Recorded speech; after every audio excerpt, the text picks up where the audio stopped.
নমস্কার, 5টার 5 স্পেশালি নিয়ে আমি অতনু রয়েছি আপনার সঙ্গে। গত মঙ্গলবার অর্থাৎ গত পরশু দিনের কথা আপনাদের মনে আছে নিশ্চয়ই। স্কুল থেকে ফিরছিল পড়ুয়া, মায়ের সঙ্গে স্কুটিতে বাসের রেষারেষিতে প্রাণ চলে গেল। তো বাসের রেষারেষি, বেপরোয়া বাস, শুধু যে রুটের বাস চলে তা নয়, যারা কলকাতার রাস্তায় নিয়মিত যাওয়া আসা করেন তারা জানেন স্কুল বাসও বেপরোয়াভাবে চলে। তার ফল কি হয় একটা ছবি দেখাই দেব, পঞ্চসারের ছবি। স্কুল বাসটার অবস্থা দেখেছেন? দেখুন স্কুল বাসটার কি অবস্থা, পাঁচিল ভেঙে একেবারে ঢুকে পড়েছে। তার আগে এক সাইকেল আরোহীকে ধাক্কা মেরেছে পঞ্চসাগরে। স্কুল বাস, স্কুলের বাসে তো বাচ্চারা থাকবে, সেক্ষেত্রে তো একটু সাবধানে চালাবে না। স্কুল বাসের বেপরোয়া গতি। আমার সঙ্গে অনুপ রয়েছে, অনুপ ভালোভাবে বলতে পারবেন অনুপ কিভাবে ঘটলো এই দুর্ঘটনা? পঞ্চসাগরের কাছে মূলত এই দুর্ঘটনা, যখন স্কুল বাস বেপরোয়াভাবে যাচ্ছিল সেই সময় সামনে সাইকেল আরোহী চলে আসে এবং যখনই সাইকেল আরোহী চলে আসে তাকে প্রথমে ধাক্কা মারে, এরপরে একটি পাঁচিল ভেঙে একটি বাড়ির মধ্যে কিন্তু ঢুকে পড়ে এই বাসটি। অত্যন্ত বেপরোয়াভাবে যাচ্ছিল বলে এমনটাই জানতে পেরেছে, যার জেরেই কিন্তু এই দুর্ঘটনা। এবং পুলকার স্কুল বাস কেন এই বেপরোয়াভাবে যাচ্ছিল সেগুলো কিন্তু ইতিমধ্যেই পুলিশের পক্ষ থেকে খতিয়ে দেখা হচ্ছে।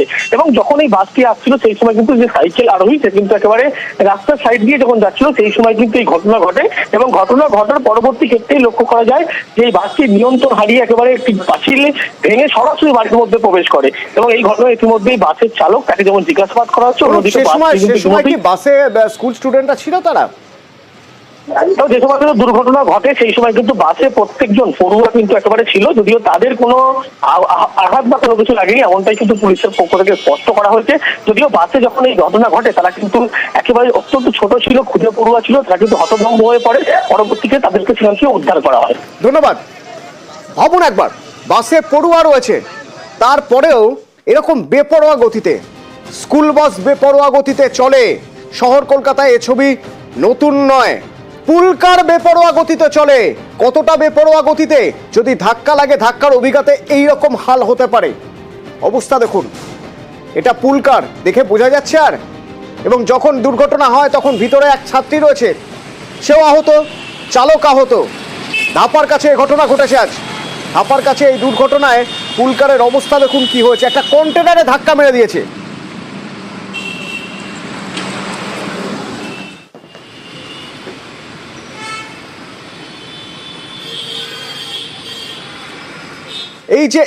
এই যে গ্রাফিক্যালি আমরা দেখানোর চেষ্টা করছি। দেখুন পরশুদিন ঠিক কি হয়েছিল, দুটো বাস রেষারেষি করতে করতে মেরে দিয়ে চলে গেল স্কুটিতে। তারপর কি ঠিক হয়েছিল, বাম্পার দেওয়া হবে। বাম্পার দিয়ে কি দুর্ঘটনা আটকানো যাবে? না, স্থানীয়রা বলছেন শুধু বাম্পার দিয়ে দুর্ঘটনা আটকানো যাবে না, সচেতনতা জরুরি, না হলে এই ঘটনা ঘটতেই থাকবে।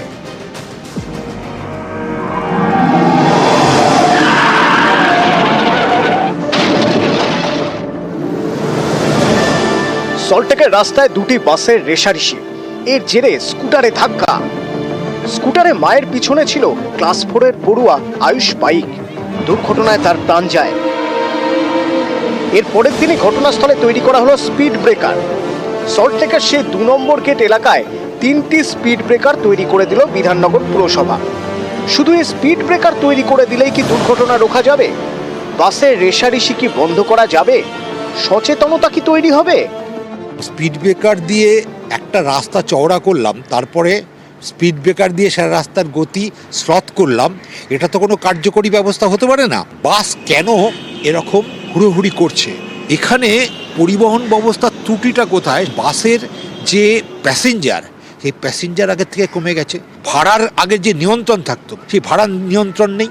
স্বভাবতই তাদের মধ্যে একটা অদ্ভুত প্রতিযোগিতা শুরু হয়েছে। দেখানোর চেষ্টা করবো ঠিক যে জায়গায় ঘটনা ঘটেছিল সেখানেই কিন্তু স্পিড ব্রেকার লাগানো হয়েছে। এরকম ঠিক আরও 3টি স্পিড ব্রেকার এই সল্টলেক 2 নম্বর গেট এলাকা জুড়ে লাগানো হয়েছে। শুধু তাই নয়, তারও পাশাপাশি বিধাননগর ট্রাফিক পুলিশের যারা রয়েছেন তারাও এখানে রয়েছেন যান নিয়ন্ত্রণ করার জন্য। কালকের পর দেখছি একটু বাড়িয়েছে, ও দিন কতক থাকবে, তারপরে আবার সেই হয়ে যাবে।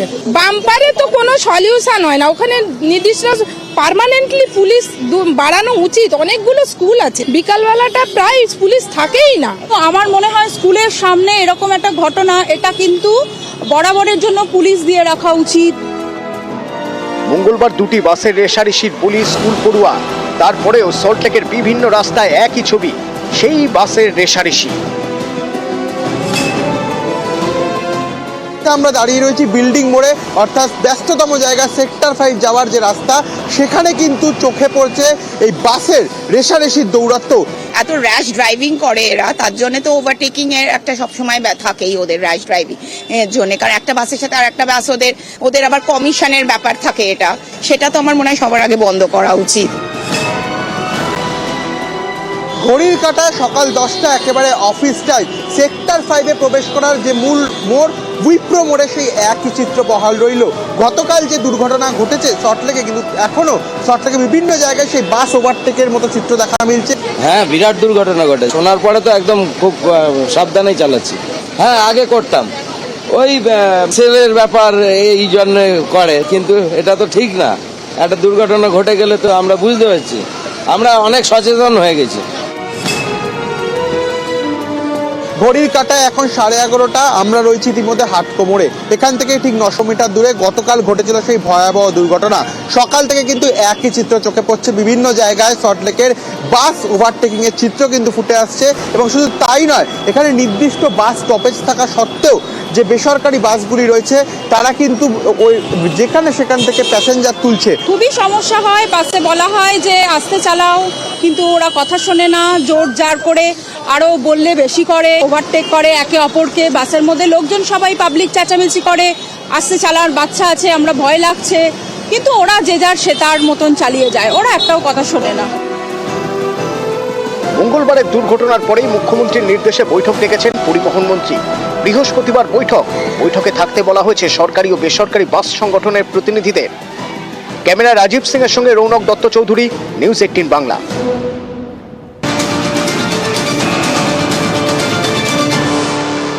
গত পরশুদিন যখন দুর্ঘটনা ঘটে সল্টলেক 2 নম্বর গেটে, তারপরেই পরিবহন মন্ত্রী আমাদের ফোনে জানিয়েছিলেন বৈঠক হবে, মমতা বন্দ্যোপাধ্যায়ের নির্দেশে বৈঠক হবে। আজ সেই বৈঠক ইতিমধ্যেই শুরু হয়েছে, যে বৈঠকে সরকারি বেসরকারি বাস পরিবহন সংস্থার যারা রয়েছেন তারা থাকবেন এবং তার পাশাপাশি লরি অ্যাসোসিয়েশনের প্রতিনিধি থাকবেন। আমার সঙ্গে আবির রয়েছেন। আবির, কয়েকটা বিষয় ভীষণ গুরুত্বপূর্ণ। প্রথমত, ওভারটেকিং র্যাশ ড্রাইভিং যা আটকানো সম্ভব হচ্ছে না, তার লাগাম টানতে একটা ব্যবস্থা নিতেই হবে। 2 নম্বর, গত কয়েক বছরের হিসেব বলছে স্কুল কার বা স্কুল বাসগুলো বেপরোয়াভাবে চলছে, সেক্ষেত্রে স্কুল বাস বা পুলকার অ্যাসোসিয়েশনের কেউ কি এই মিটিংয়ে থাকছে। 3 নম্বর, বাচ্চাদের মাথায় হেলমেট দেওয়ার প্রবণতা একেবারেই নেই। এ বিষয়ে কি কথা হবে বলে মনে হয়? প্রথমত হচ্ছে অতনু, সেভ লাইফ প্রকল্প যখন চালু করা হয়েছিল তখন এই হেলমেটের ব্যবহার নিয়ে একটা কড়াকড়ি হয়।